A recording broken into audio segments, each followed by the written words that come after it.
세상은 진짜로 자기가 아는 만큼은 보인대요. 제가 서울에 와가지고 어떻게든 이제 정치를 해야 되니까 할 게 없어가지고 막 장가갈 무렵에 비디오 가게를 했거든요.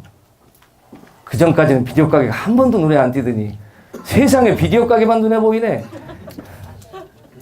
한 1년 하다가 때려쳤어요. 그리고 나니까 비디오 가게 또 안 보여. 세상은 딱 그런가 봐요. 저는 여기 계신 식구분들이 이제 정치를 하시거나 하셨거나 앞으로도 계속 더 큰 일을 하실 분들로 보는데 세상을 좀 크게 봤으면 좋겠어요. 어디까지 볼 거냐. 네, 우리가요, 생각해 보세요. 우리가 세계를 학교 때 배웠어요. 국사. 언제부터 나와요? 고조선 때부터 나와요. 세계사는 어디서부터 나와요?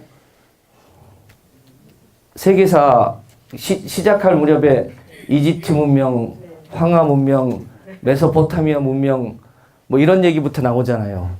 그래서 우리 세계의 시작이 마치 거기인 것처럼 착각하게 만들어요. 그런데요, 그 역사만을 배워가지고는 우리 지구의 전체 변화를 잘 이해할 수가 없어요.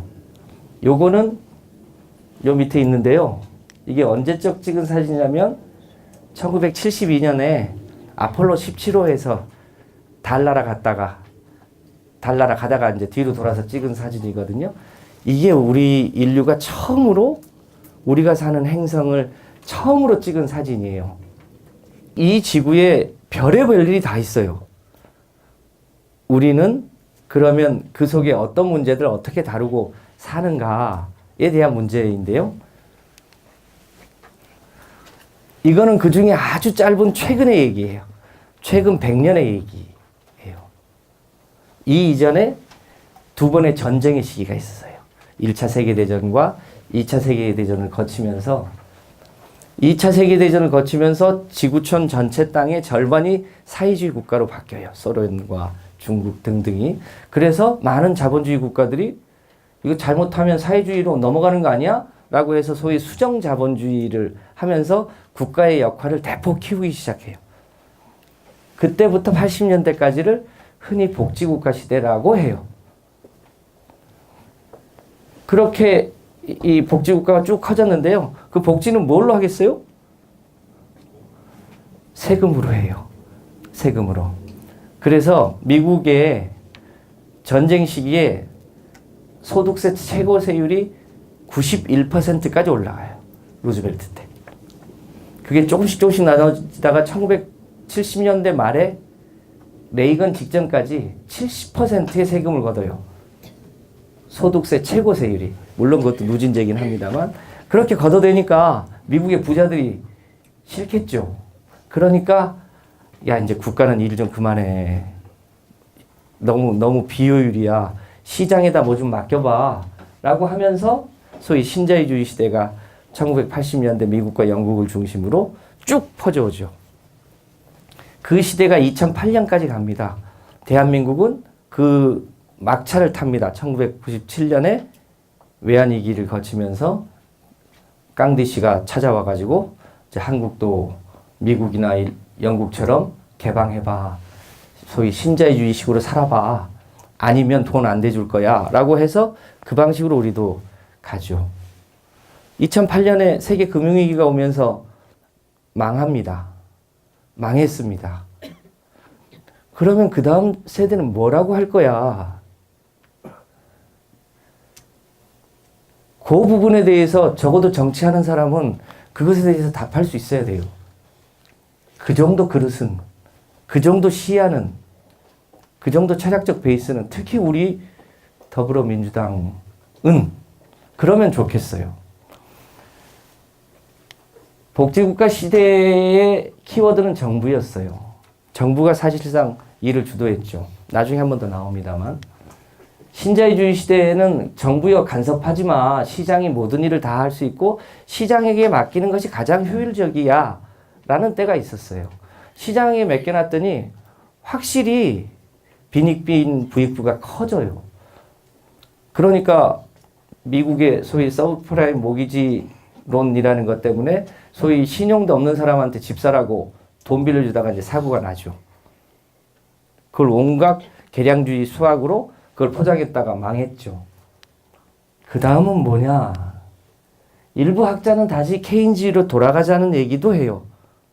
그런데 이제 돌아가기는 너무 늦었어요. 어디로 가야 되느냐? 오늘의 주제.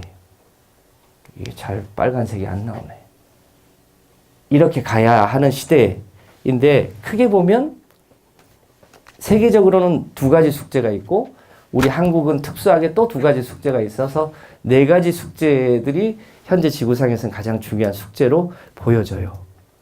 믿거나 말거나. 한 가지씩 볼까요? 이 네 가지인데요. 한 가지가 가장 큰 문제가 기후변화 문제예요. 또 하나가 세계적으로 양극화가 굉장히 심해져 있어요. 그리고 우리는 특수하게 남과 북이 분단되어 있는 문제가 있죠. 그리고 한국은 또 수도권과 지방의 격차가 굉장히 커져 있죠. 이 네 가지 문제를 어떻게 복합적이고 종합적으로 해결할 거냐. 그런데 이거를 아까처럼 정부에 맡기거나 혹은 시장에 맡길 수 없는 문제예요. 그 핵심에 공동체가 있는 거예요. 그 문제를 어떻게 풀어갈 거냐.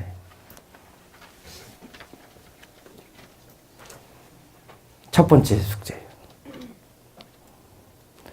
기후변화 문제는 가장 오래됐지만 가장 최근에 우리 인류가 걱정하고 있는 가장 큰 숙제가 되어버렸죠. 요게 이산화탄소 농도 그래프입니다. 요 시점이 언제냐면 좀 흐려서 안 보이는데 이게 60만 년 전이에요. 요 아래 게 흐린데 이게 온도 그래프예요. 이 과학적 데이터는 어디서 왔냐면 남극에서 드릴로 구멍을 뚫어가지고 수십만 년 동안 켜켜이 쌓여있는 남극의 얼음을 분석해서 과학적으로 증명한 거예요. 잘 보시는 것처럼 이산화탄소 농도가 올라가면 밑에 온도도 올라가요. 내려가면 같이 내려가요. 좀 그런 것 같죠? 이렇게 이산화탄소 농도와 지구의 온도는 정비례해 왔어요. 그런데 요 지점에서 이게 급속하게 올라가기 시작했어요. 전체적으로 지구는 단 한 번도 최근에 단 한 번도 280 ppm을 넘어본 적이 없어요. 이산화탄소 농도 기준으로. 그런데 지금으로부터 200년 전 대략 산업혁명이 시작하는 그 시점부터 올라가기 시작해서 지금 400 ppm을 넘었어요. 온도 기준으로는 1도를 올라갔죠. 지금 이 상태예요. 매년 지구의 이산화탄소의 총량이 300억 톤씩 나와요. 여기 계신 분들도 거기에 일정하게 기여를 하고 계시죠?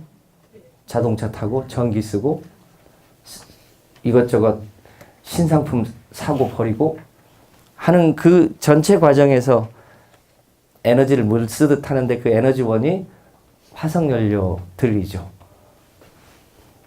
300억 톤씩 나오는데 우리 사람이 지구상에 미치는 영향이 98%예요. 나머지는 자연에서 나와요. 그만큼 지구에 영향을 크게 미치고 있는데 지금 속도대로 가면 2050년에 560 ppm까지 올라간다는 거예요.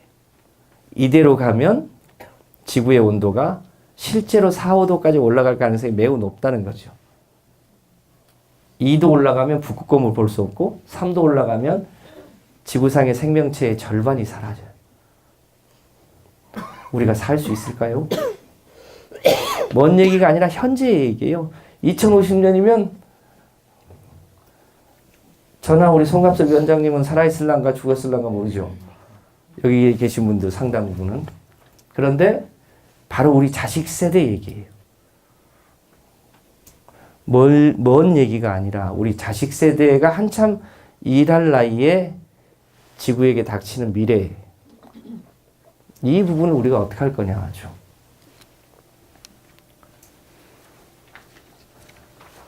아까도 보신 그래프입니다만 요 200년의 시간이 우리에겐 굉장히 긴 시간이에요. 우리는 200년 전을 살아본 적이 없잖아요.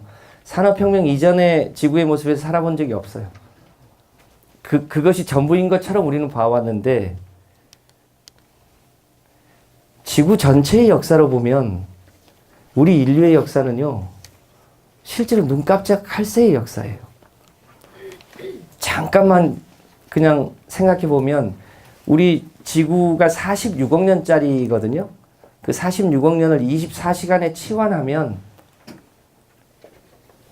지구에 인류가 태어나는 거는 2초 전이에요. 2초 전. 산업혁명은요. 0.37초 전이에요. 굉장히 짧은 시간이죠. 지구 전체로 보면요. 우리의 시간은 굉장히 짧은 시간. 근데 그가 이 지구의 주인 행세를 하면서 너무 한꺼번에 파괴하고 있는 거죠. 지구를. 세계사에는 안 나오는 얘기. 빅히스토리 전체 역사를 보면 우리가 지금 무엇을 해야 되는가에 대한 새로운 고민을 할 수 있어요. 이렇게 되고 있는 거죠. 5억 년 전에 생명체가 폭발적으로 늘어나기 시작해요. 근데 중간에 여러 가지 과정이 있어서 그동안 5번의 멸종이 있었어요. 대멸종이라고 하는데 참고로 대멸종은요. 전체 생명종의 70%가 사라지면 대멸종이라고 해요. 그렇게 한 게 5번이고 3번째와 5번째 멸종이 가장 컸어요. 그 5번째 멸종의 주인공이 공룡이었어요. 이대로 가면 6번째 멸종으로 실제로 간다는 거예요. 그 주인공은 우리가 될 가능성이 높죠. 공룡은 멕시코만 옆에 큰 운석이 떨어져서 핵겨울이 왔어요. 자기가 죽을 줄 몰랐어요. 우리는요, 이대로 가면 멸종할 줄 알아요. 그런데 우리는 그대로 가고 있어요. 잘 느낌이 안 오는데요. 공룡도요, 운석이 떨어졌다고 하루아침에 죽은 게 아니에요. 100만 년에 걸쳐서 죽어요. 100만 년에 걸쳐서 죽은 거예요. 한꺼번에 죽은 거 아니에요. 우리는 그 속도보다 좀 더 빨리 죽음으로 가고 있어요. 겁나죠? 정치의 역할이 이런 문제를 객관적으로 파악하면 무엇을 해야 될 것인가가 정치의 역할이죠. 이 문제를 해결하려고 인류가 소위 기후변화에 대한 대응을 하죠. 기억나실지 모르겠지만 1992년에 브라질 리우에서 처음으로 기후변화 협약을 만들어요. 95년에 교토에서 그러니까 당시에는 선진국들이죠. 95년도에 교토에서 교토 의정서를 만들어서 선진국들은 2005년까지 2095년에서부터 최소한 5%는 이산화탄소를 줄이기로 한다라고 협약해요. 그런데 아버지 부시가 탈퇴하죠. 미국이. 그런 게 어딨냐. 중국도 있고 소련도 있고 그런 나라들은 안 하는데 왜 우리만 하냐. 탈퇴를 해요. 그러면서 핑계를 대죠. 하려면 다 같이 해야지. 그래서 중국하고 늘 실갱이를 하다가 2015년에 그러면 의무적으로는 하지 말고 자율로 하자. 자율로. 1차 협약은 의무였어요. 2015년 파리 협약은 의무는 하지 말고 자율로 각자 목표치를 정해서 하는 걸로 하자라고 했는데 그 목표치에 합을 다 더하면 3도씨까지 올라가요. 되게 재미없죠? 그렇죠? 인생이 참 재미없는 얘기야 이게. 그런데 이대로 가면 죽어요. 자다가. 미안해요. 이게 이제 우리가 어떻게 해야 되는지를 세계적으로 확인해주는 그래프예요.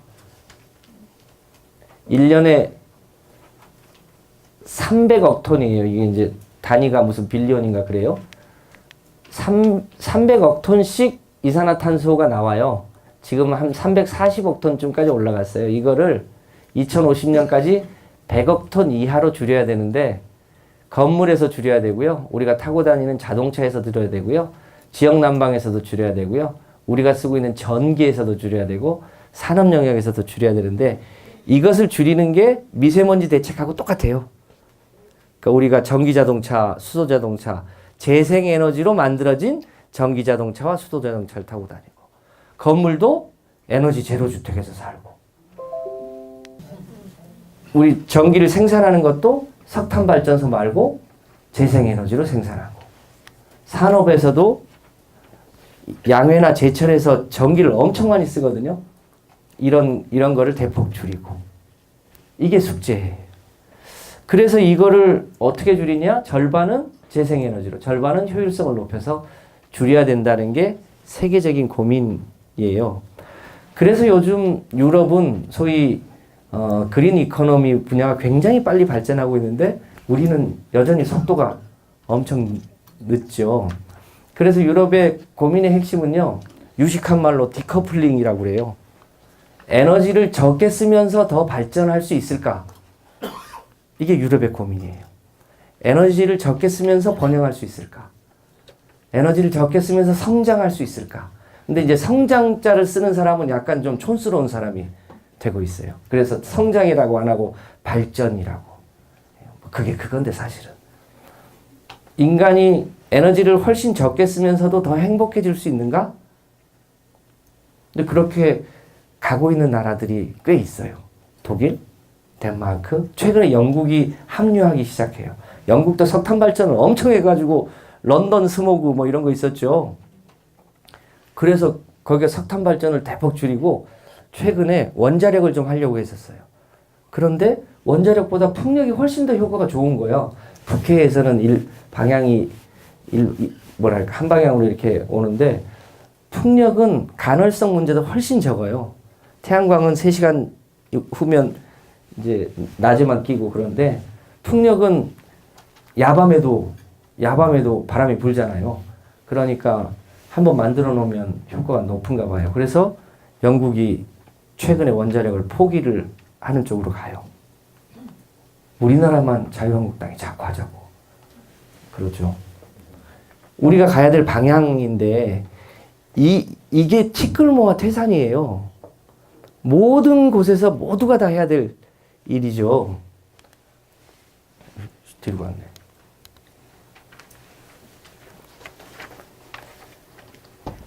그 다음 숙제가 경제 문제죠. 경제 문제. 잘 아시겠지만 신자유주의 경제가 확산되면서 소위 국민국가 시대에는 세계적으로 OECD 국가의 빈부격차가 크지 않았어요. 그런데 신자유주의가 확산되면서 세계적으로 양극화가 굉장히 심해졌어요. 그런데 이 그래프를 보시면 이게 세계적으로 소위 세계의 평균적인 글로벌 미들 클래스가 이 중간 계층의 40%가 사실상 소득이 더 늘어나지 않고 오히려 조금씩 줄어들어요. 그런데 세계의 1%가 꾸준히 늘어나요.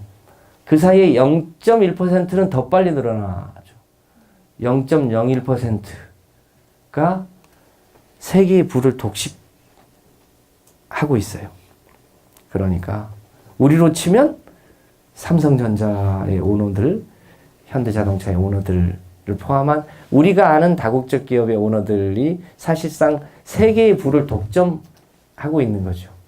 그래서 예전에 소위 제가 학생운동 할 그 무렵만 해도 무슨 노동자와 자본가의 무슨 대립이니 뭐니 이런 얘기를 한참 할 때가 있었죠. 근데 그거는 구닥다리 얘기인 거고요. 지금은 세계의 1%와 99%가 어떻게 하면 부를 평균적으로 누릴 거냐, 나눌 거냐. 이런 얘기가 경제적으로 훨씬 더 통계상 맞아요. 이 문제를 어떻게 할 거냐. 그래서 요즘 고민하는 숙제들이죠. 사람의 가치가 예전에 이건희가 한참 잘 나갈 때 마누라 하고 자식만 빼고 다 바꿔라라고 하고 세상은 1%가 먹여 살린다는 얘기도 하고 그러면서 뭐랄까요. 똑똑한 한 사람에 대한 가치를 굉장히 높이 치고 나머지를 그냥 있는 둥 마는 둥 하는 사람으로 치면서 저희가 비정규직이 늘어나죠. 그런데 사람의 가치가 아무리 똑똑해도 그 능력의 격차가 얼마나 되냐에 대해서 스위스가 국민투표를 합니다. 그러니까 미안합니다. 햄버거 하나면 되지. 한 사람이 얼마나 더 먹겠냐. 이 12사람의 한 달치 월급과 이 사람의 한 달치 월급 정도가 같으면 되지.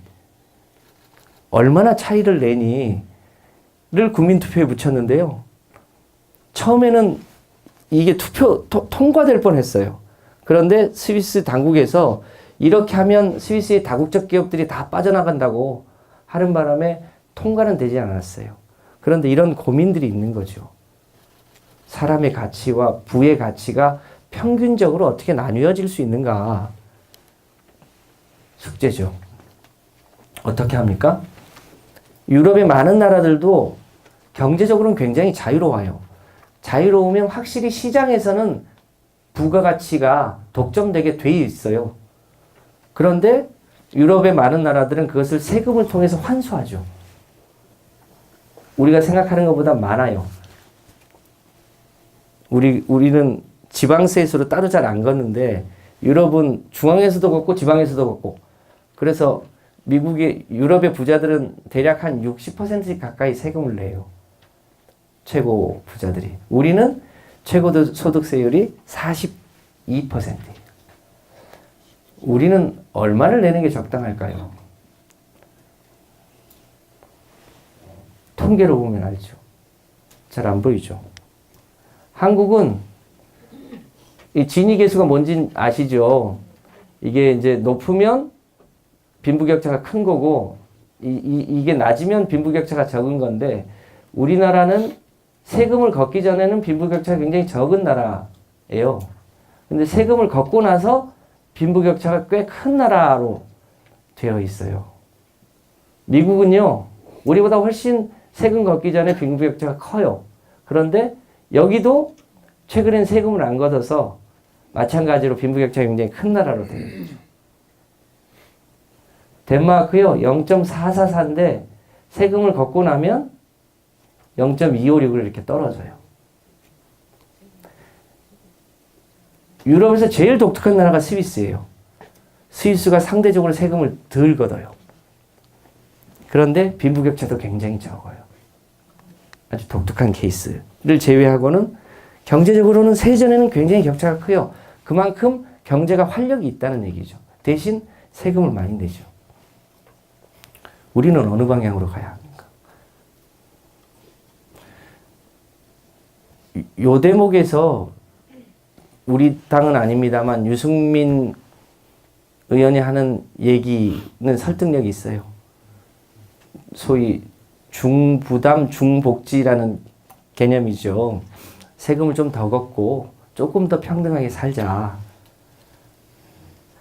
어디서 더 걷을 거냐? 우리나라는 일반 서민들한테는 더 걷을 일은 별로 없고 우리나라에서 10억 이상 돈 버는 사람들한테는 좀 더 걷어도 돼요. 연간 소득 10억 이상 한 명도 없죠. 그러니까 여기는 걱정하지 말고 여기는 빼고 그러니까 10억 이상 가진 대토주 소유자들 그리고 다주택 소유자들 그리고 경제적으로 좀 기업에서 성공한 사람들이 세금 좀 더 내서 우리가 해야 될 일이 아직 많죠.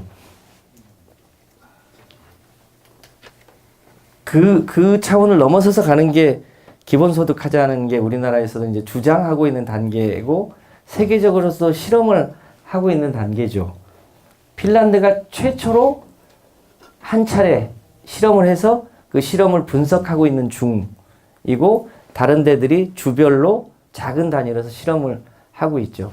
우리도 경기도에서 이재명 지사가 법을 조금만 바꿔주면 경기도 내에 재산세를 국토보유세 개념으로 좀 더 거둔 다음에 그거를 고스란히 경기도 도민들에게 나눠주겠다.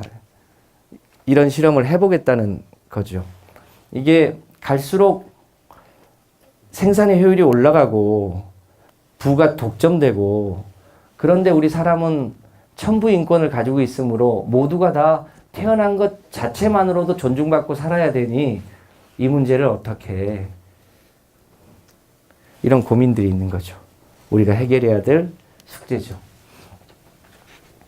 이 두 가지 문제가 세계적으로 가장 큰 숙제인데, 이것과 관련해서 저는 가장 모범적인 나라가 스웨덴이라고 생각해요. 여러분도 잘 아시겠지만 세계에서 가장 복지를 잘하고 있는 나라죠.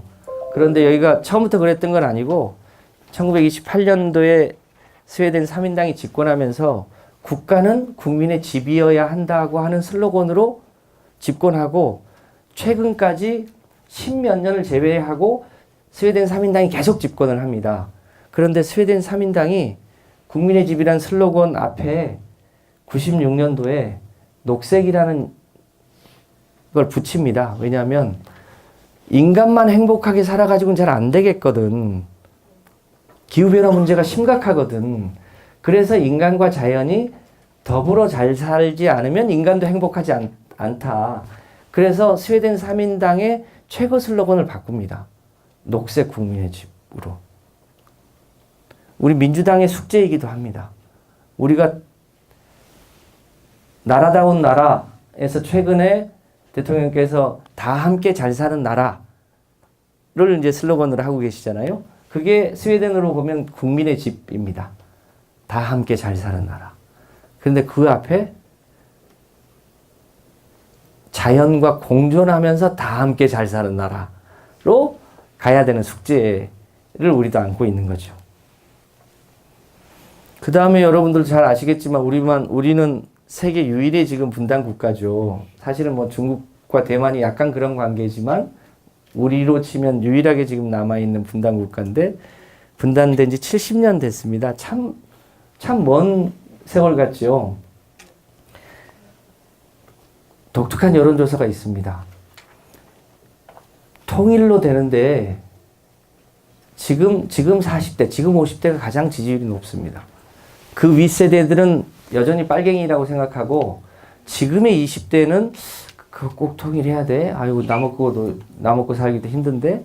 이런 요소들이 조금 있긴 합니다만, 우리가 섬나라에서 대륙국가로 바뀌고, 우리가 소위 경제적인 통일 단계를 넘어가면 굉장히 크게 소위 번영할 가능성이 높죠. 국토 규모가 영국만해지고, 인구가 독일만해지고, 대륙으로 바뀌게 되면 여러 가지 물류나 지금 남북이 갖고 있는 서로의 부족한 점을 채우면 굉장히 크게 발전할 가능성이 높죠. 그게 우리의 소위 공존의 또 하나의 숙제죠.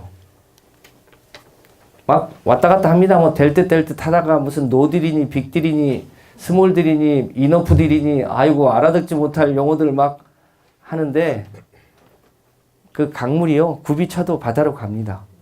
지금 그 단계를 넘어서고 있어서 뒤로 갈 가능성이 거의 없어 보입니다. 그래도 뭐 혹시 모르죠. 한 20%는 있을까? 근데 앞으로 가는 운명인 듯 합니다. 되겠죠. 또 하나의 숙제가, 이것도 우리 대한민국의 숙제이기도 한데, 세계적으로 보면 딱 일본하고 우리나라의 숙제입니다. 일본도 도쿄 중심으로 너무 커져 있습니다. 우리나라랑 비슷합니다, 처지가. 유럽의 많은 나라들은 제일 큰 도시가 런던입니다. 프랑스 파리 지하철 노선도를 보면 서울의 지하철 노선도랑 비슷합니다만 파리 시내 인구는 300만입니다. 거기 수도권 인구 전체를 합하면 한 1000만쯤 됩니다. 프랑스의 전체 인구가 6천만쯤 되는데 파리가 한 1000만쯤 됩니다. 광역 파리가 파리 시내만 치면 300만입니다. 그리고 굉장히 골고루 발전되어 있습니다. 독일이 대표적입니다. 독일의 경제 수도가 프랑크푸르트입니다. 인구가 70만입니다. 베를린이 좀 크죠. 굉장히 곳곳에서 잘 먹고 잘 삽니다. 우리는 한쪽은 넘쳐서 아파트까지 비싸서 죽겠고 한쪽은 텅텅 비어서 죽겠고 이 빨간색이 이제 곧 사라질 사람이 없어가지고 애가 안 태어나서 이제 그럴 동네들이 저 빨간색이 갈수록 늘어납니다. 여태껏은 그래도 각 시도에 소위 이제 광역시는 그나마 괜찮았습니다. 그런데 지금은 세종시나 몇몇 당진이나 몇몇 도시를 빼면 이제는 부산, 울산, 광주 이런 데도 정체하거나 줄어들기 시작합니다. 인구도 줄어들고 그나마 있는 인구를 다 수도권에서 흡입해 가서 이제는 소위 수도권과 지방의 격차를 줄이는 일, 그게 이제 공전의 주요한 과제죠.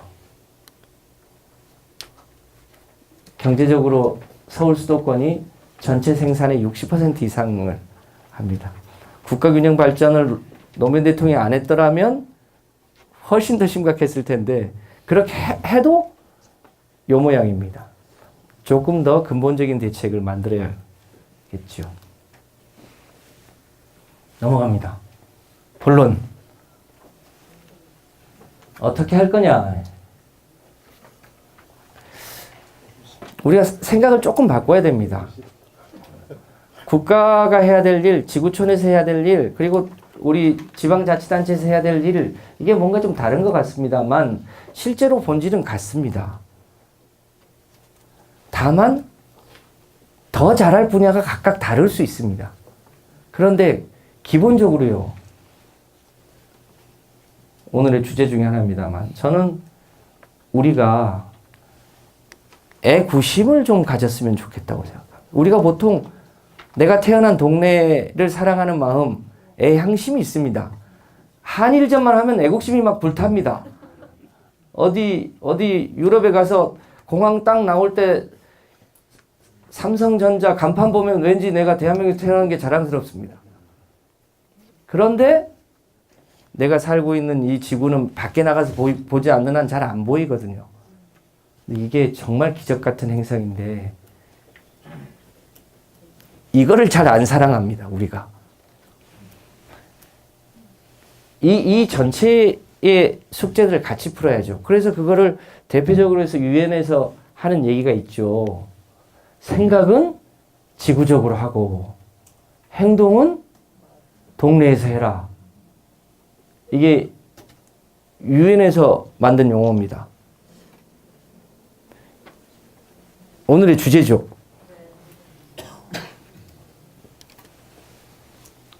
어떻게 해야 되냐.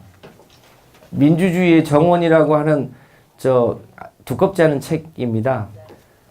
우리가 정부를 바라볼 때 몇 가지 관점이 있었습니다. 소위 과거의 좌파, 진보 쪽에서는 주로 정부가 역할을 크게 해야 된다는 거고, 그 신자유주의나 이런 시장주의자들은 정부가 무슨 일을 해? 정부는 가만히 있어. 그래서 되게 큰 정부, 작은 정부에 대한 논쟁이 있었습니다. 그런데 최근에 이것도 무슨 다수살이라고 얘기하기는 어렵지만 정부가 해야 될 역할이 있고 정부가 하지 않아야 될 일이 있는 건데 우선 정부가 아무것도 안 하는 것은 말이 안 된다. 그러면 이 공토가 황무지가 될 뿐이지 보이지 않는 손이 인간을 행복하게 한 것은 이론적으로만 있을 뿐 실제로는 그렇게 안 된다는 겁니다. 그런데 그렇다고 정부가 모든 일을 다 하게 되면 그 역시 비효율이 생긴다. 그러면 어떻게 해야 되냐? 오늘의 공부의 핵심 포인트입니다. 무엇을 할 것인가? 이것은 정부가 해야 돼요. 어떻게 할 것인가? 그건 동네에서 해야 된다. 그러니까 정부가 생각도 하고 실천도 다 하면 비효율이 생긴다는 거예요. 작은 정부에서는 작게 생각하고 작게 실천하라는 건데 이러면 아무것도 안 된다는 거예요. 크게 생각하는 건 주로 정부가 하되 실천하는 것은 자치 영역에서 해야 된다. 예를 들면 이렇습니다. 앞서 우리가 숙제를 봤습니다만 기후변화 문제가 심각하다. 재생에너지를 늘려야 한다. 정부가 그 큰 방향을 정할 수 있습니다. 우리가 원자력 발전을 할 건지 계속 화력 발전을 가져갈 건지 그것에 대한 큰 방향은 정부가 정해야 합니다. 시간도 걸리겠죠. 그런데 그것을 실천하는 것은 누가 해야?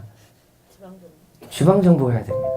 바람이 어디서 많이 부는지 어디에 햇볕이 많이 드는지 태양광을 설치하는 게 어디에 농로가 있는지 어디에 산의 각도가 얼마나 높은지 그걸 중앙정부가 어찌합니까?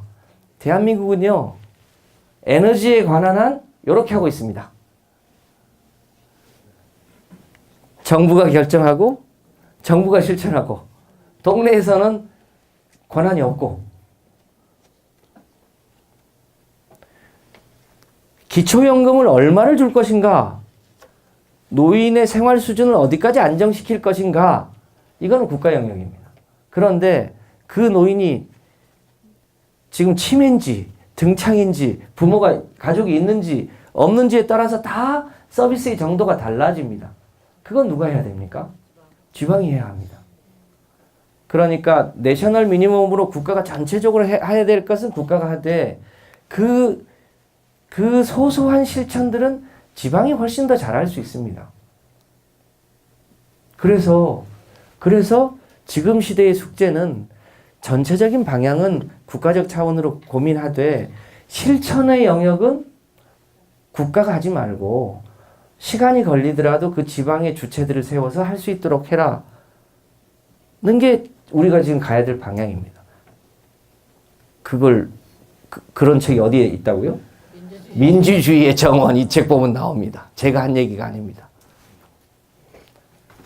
그래서 우리 대통령도 이제 중앙이 다 하지 말고 실제로 지방이 좀 해보자는 건데 잘 아시겠지만 유럽도 그렇고 미국도 그렇고 소위 오랜 기간 봉건제를 해오면서 미국은 좀 다릅니다만 사실상 연방제를 할 수밖에 없는 역사적 전통을 가지고 있습니다.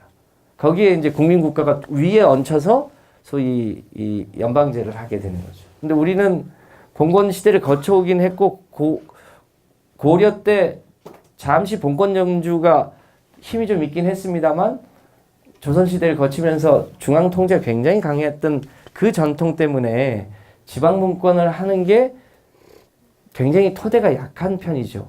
그런데 대통령이 좀 바꿔보시겠다고 하고 지방선거 때 개헌을 같이 붙여가지고 좀 해보려고 그랬는데 잘 안 됐죠. 여전한 숙제입니다. 그 안 되니까 우선 우리 김부겸 장관께서 헌법을 바꾸지 않는 범위 내에서 할 수 있는 모든 것을 최대한 넣어보자라고 해서 그 지방자치법에 그 법률에 의하지 않고는 뭐 조례를 정할 수 없다. 지방자치법 15조. 그거를 바꾸면 위헌 소지가 있다고 해서 그것만 빼고 어지간한 것을 다 바꿔보려고 했죠. 그래서 주민 발안제도 새로 만들고 주민감사 청구 상한 기준도 많이 낮추고 뭐 국민투표는 아니지만 주민투표와 관련된 거는 18세 이상이면 하게 하고 주민자치회도 새로 만들어 보라고 하고 지방의회 직원들의 소위 인사권을 의장한테 주고 전문 인력도 좀 더 늘리라고 하는데 표현을 그렇게 못해가지고 정책 지원 전문 인력이라는 용어로 시도 의원들한테 보좌관을 줘라.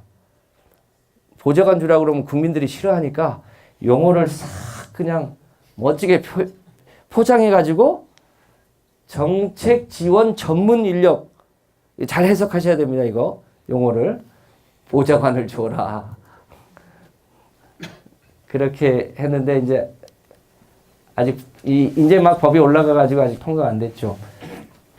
주민의 책임성, 투명성도 높이고 이제 국가와 지자체 간의 관계도 재정립하게 하죠.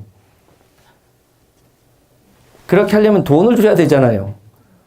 돈도 현재 소위 ER 자치라고 표현되는 것처럼 20%가 지방비인데 2022년까지는 30%로 하고 장기적으로 6대 4까지 가본다라고 하는 게 이제 문재인 정부에서 핵심인데 저는 약간 아쉬움이 있습니다. 이것은 사실은 도구죠, 도구. 지방이 자율로 무언가를 할 수 있는 권능을 주어지는 것인데 더 중요한 것은 결국 무엇을 할 것이냐. 자치분권이 마치 돈 나누고 권한 나누는 것처럼만 느껴지는 거죠. 오히려 그것보다는 이 문제가 훨씬 더 중요하다고 저는 봅니다. 지방이 스스로 일자리도 만들고 지방이 스스로 예컨대 재생에너지를 몇 %까지 언제까지 할 건지를 지방이 스스로 정할 수 있도록 하고 우리는 어떻게 하면 더 행복하게 살아볼 건데 우리는 우리 아이들을 어떻게 더 잘 키울 수 있는데 우리의 교육제도는 우리가 어떻게 할 건데를 스스로 설계하고 스스로 실천할 수 있도록 하는 역량을 키우고 그것을 실험하고 그걸 성공하는 것을 서로 나누고 이게 훨씬 중요한데 지방분권, 지방자치하면 뭔가 자꾸 권한 나누는 것만 생각을 하게 만들어서 그것을 실행하게 하기 위한 도구적 개념이죠. 목표가 아니라.